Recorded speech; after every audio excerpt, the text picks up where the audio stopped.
This episode of Let's Talk About Brand was initially broadcast as a live stream in 2020. It has been edited from its original format.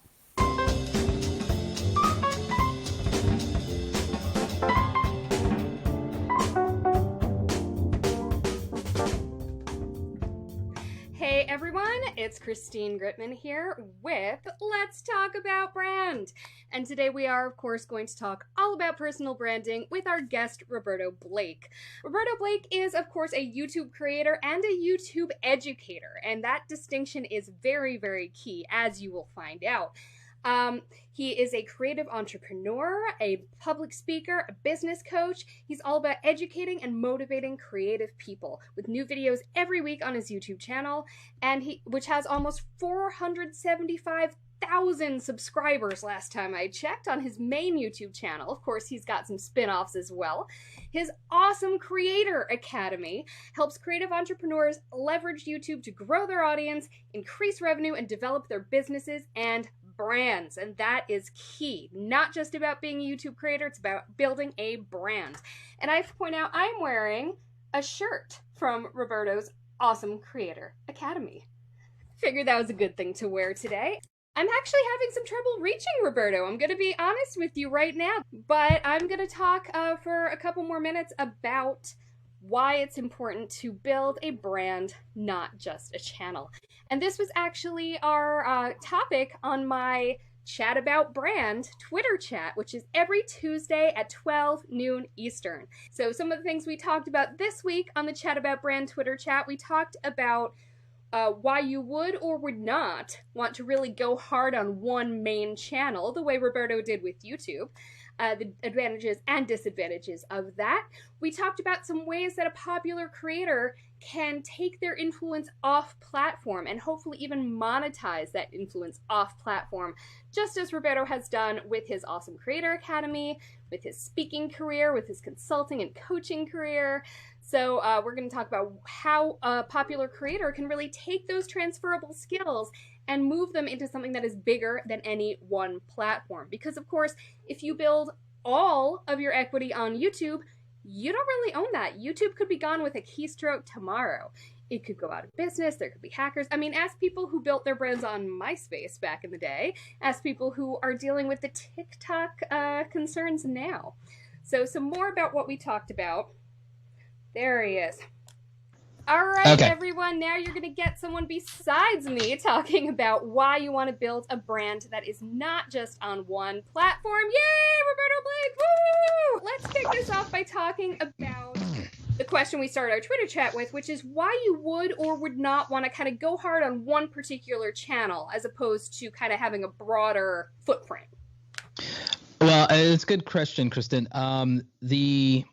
The reason is, and I understand people's issues of focus and bandwidth, but they haven't thought it fully through. There's no reason that taking 10 or 15 minutes to engage in another platform does anything meaningful in terms of crippling your main output. So if you're already spending 3 or 4 hours on your main thing, taking away or adding 15 minutes to your plate to do something else doesn't really impact that. So are you saying that basically you should engage on other platforms? Yes.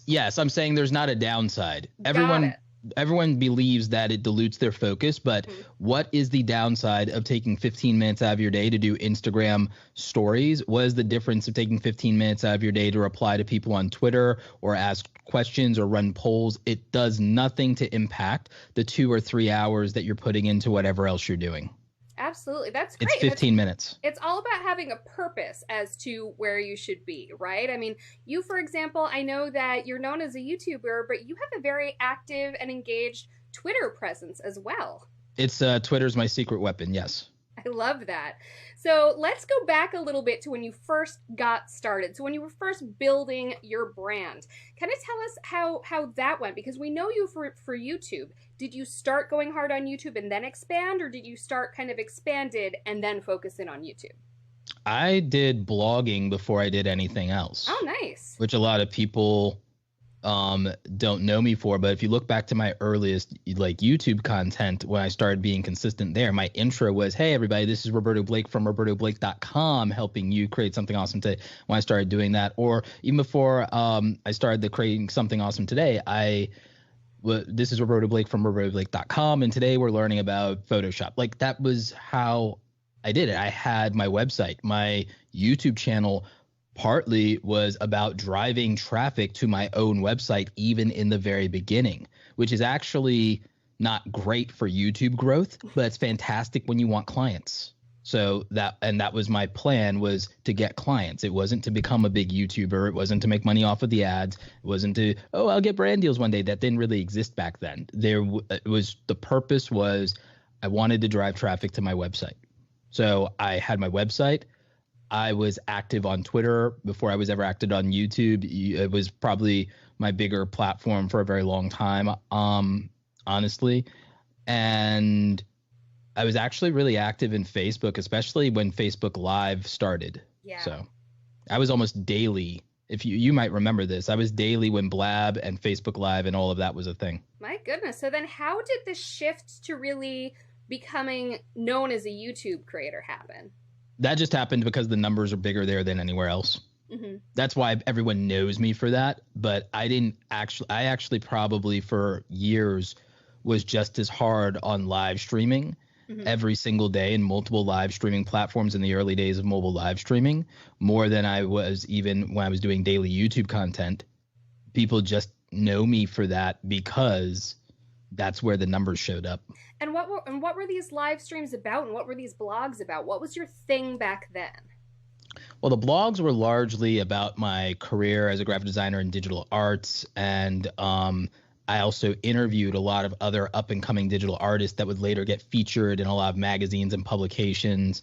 So that was actually dope. I actually got featured in a lot of magazines and publications for my own digital art. I won a few awards as a designer.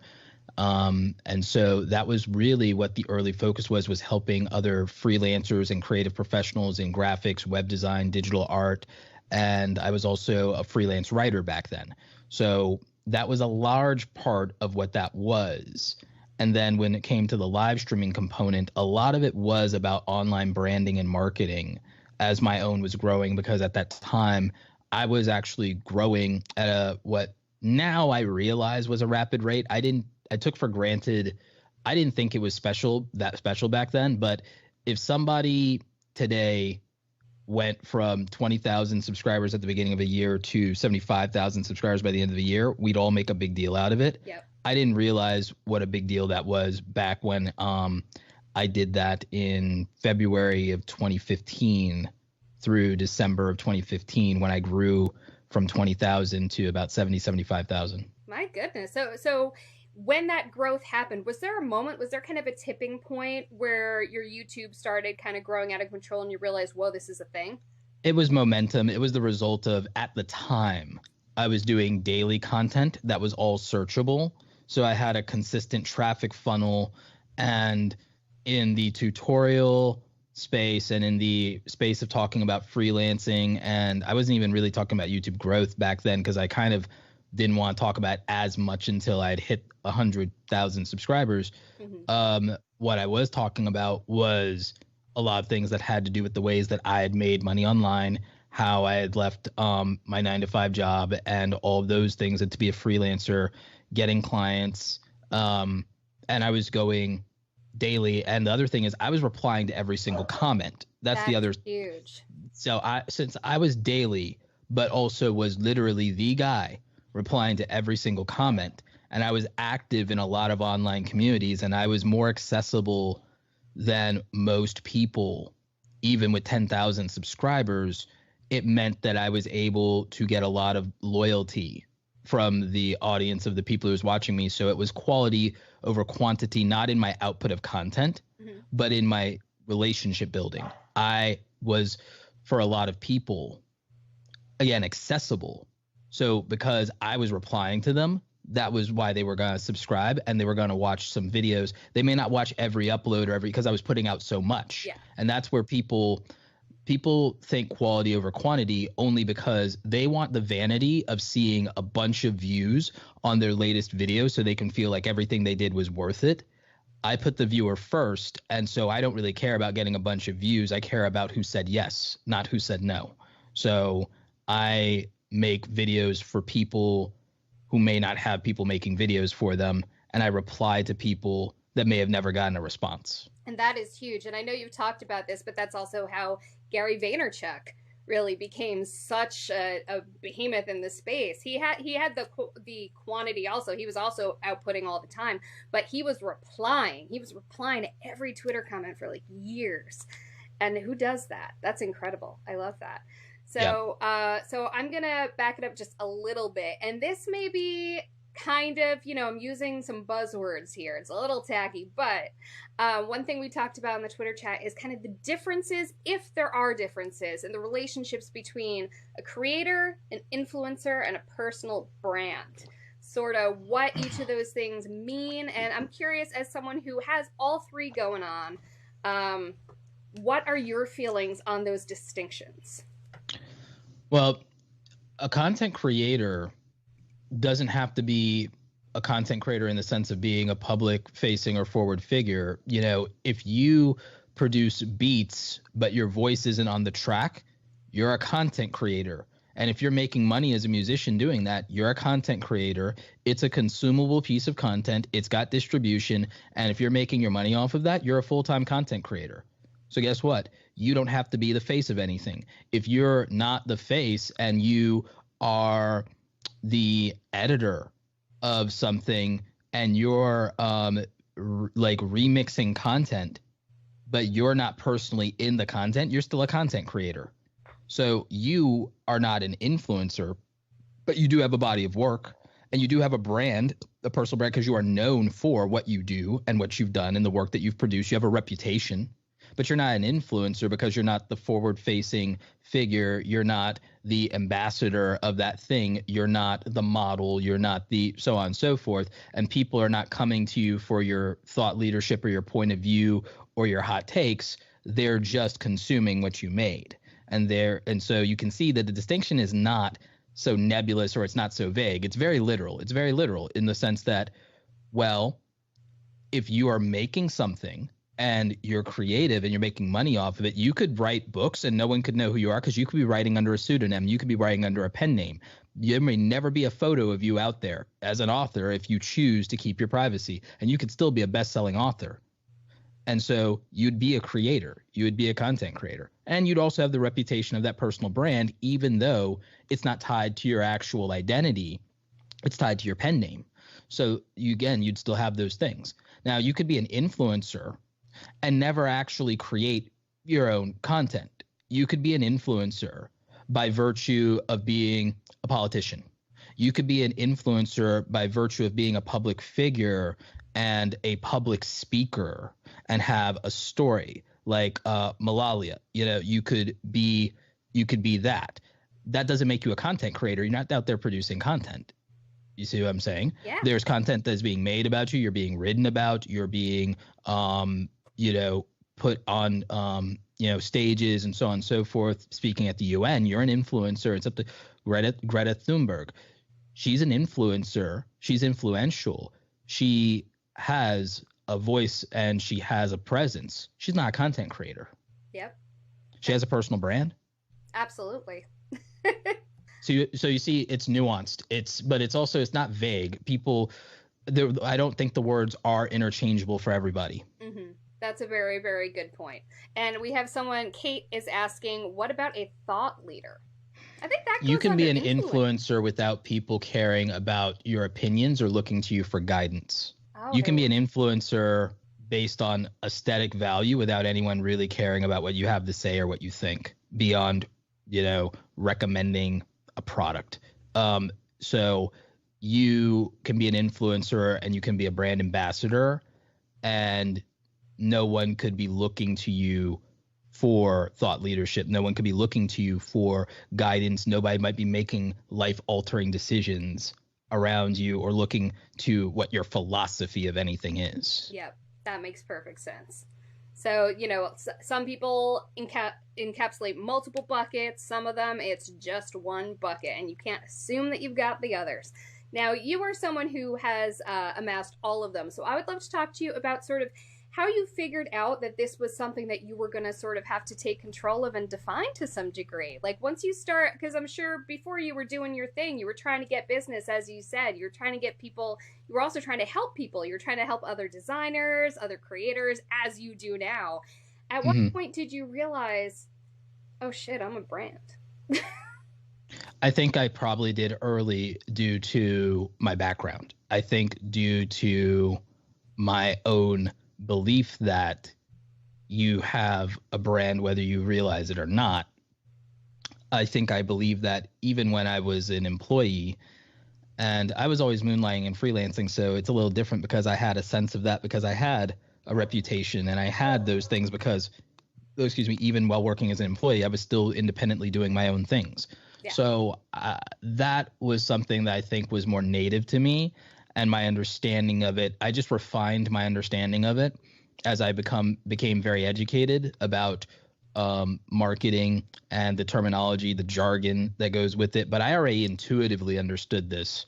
And I think that maybe I even understood it as early as high school, that when it comes to the concept of what a reputation is and what you're known for and how people identify you or call you out. I love that. Was there ever a time when you saw something about your reputation or something that people were starting to know you for where you were like, let's reel it in, this isn't my direction? Well, a couple of things. And one of them is still something I work through. I started realizing at a certain point that there were people who felt or I seemed or appeared to them to be a know-it-all. Mm-hmm. And I began to grasp that that was a matter of tonality, but also a matter of my passionate frustration when things are repetitive or when like when I see the same problem over and over and over again. And I'm like, why? Yeah. That's just always been how I am. And the thing is, the difference between me and a lot of other people is I'm very authentic in my frustrations and in when I am displeased or upset.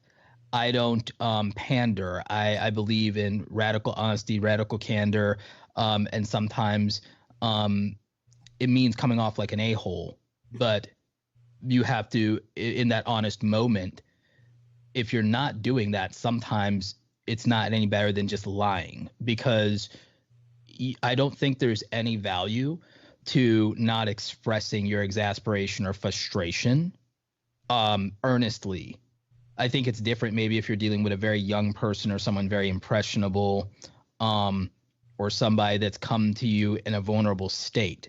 But as a general rule, I think that you shouldn't be afraid to, quote unquote, look bad or be impatient if you're exasperated or in the moment, because I feel that's disingenuous. And I think that frankly, anyone who ever tries to like cancel somebody because they decided to be human for like 5 minutes in a day, or they said something that felt mean or condescending or whatever, like taking that like soundbite out of context and then not holding it up to the person's consistency of character over a decade, anybody who does that deserves to be elbowed in the throat. And I'm not taking that one back.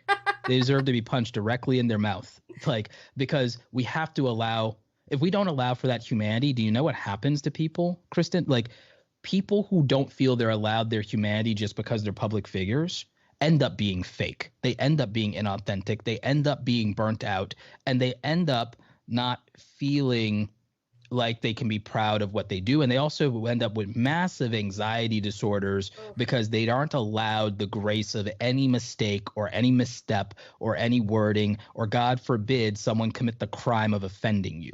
Yeah. And I think that if we get to that place where no one's allowed that, we never have a right to complain that we live in a world where everyone's fake and everyone lies to us. Oh, my goodness. That is just breathtaking. I love that. So I'm guessing one of your key brand components is authenticity, which is honestly just, it's effective, but it's also smart as a human being. My goodness. Not everyone has to like you, and that's okay. That's the great thing, is we have all these abundance of options. You have a funnel and you have a filter. I'm not here for everybody. I'm here for the weirdos and the misfits and the nerds and the people like me who may not have been served by anybody else. And, you know, if that's not you, God bless, mazel tov, move on. There's probably 1,000 people catering to you already. Love it. All right, so I have some questions for you from our Twitter chat the other day. First of all, you can interpret this however you want, but why did you brand the way that you did?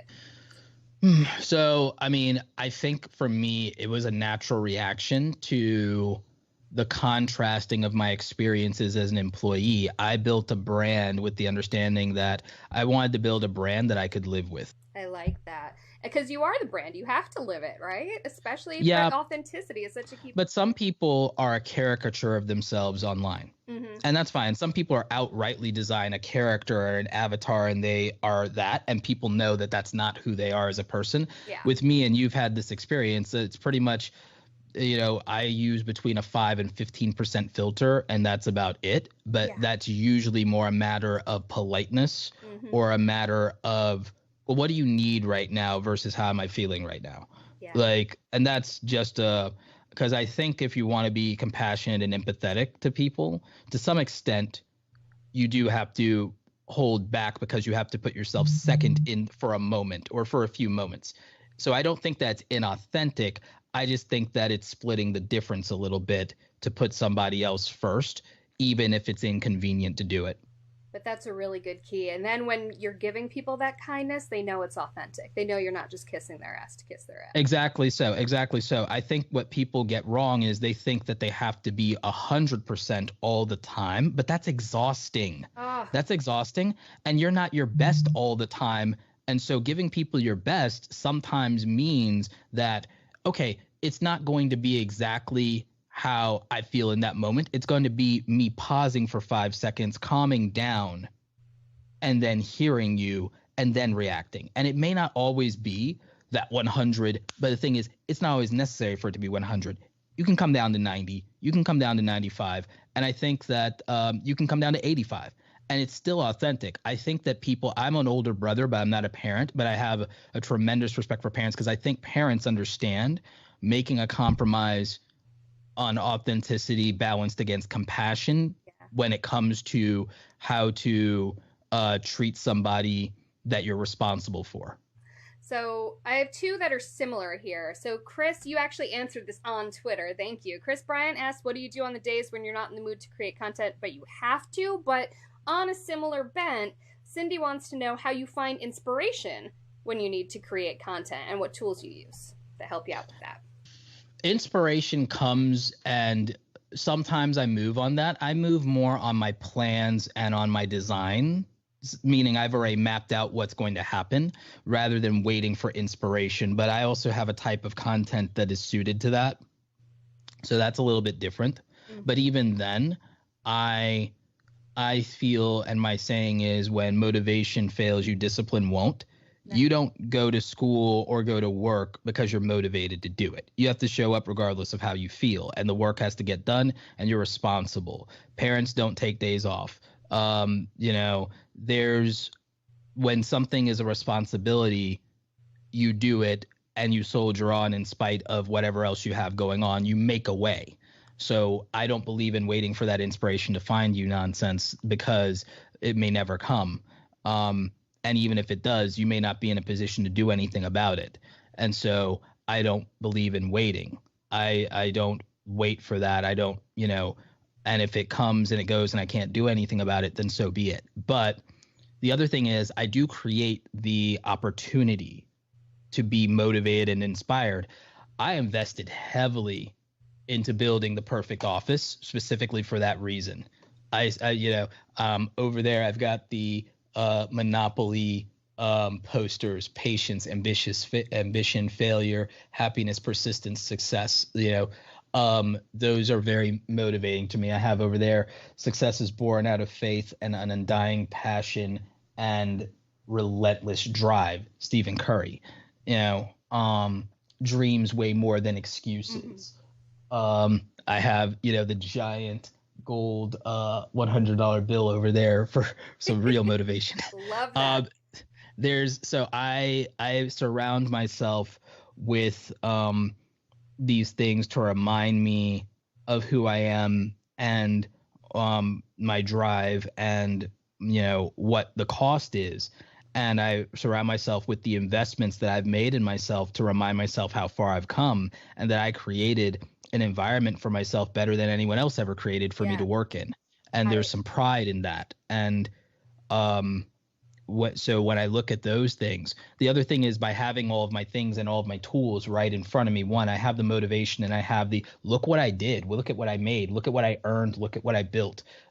Look at how I was able to invest myself. So I have the evidence of what I can achieve staring me in the face every day, but also the lack of friction for you can sit down and you have everything you need. You can sit down and you have everything you need to make anything you could possibly want. And remember when you didn't have that. And so it makes a huge difference for me. And I know that not everyone has that and not everyone has the benefit of that, but they can. I didn't have it when I started either. Perfect. Thank you so much, Roberto, for everything you're giving us today. Tell us where people can and should find you. So you can @me @Roberto Blake, pretty much in all social media. I'm most active in Twitter. I post to Instagram stories pretty much daily. You can check out my YouTube channel, youtube.com/Roberto Blake 2. And of course, if you ever want to do anything with me, you can work with me via awesomecreatoracademy.com. I love that. Thank you so much, Roberto, for being on with us today.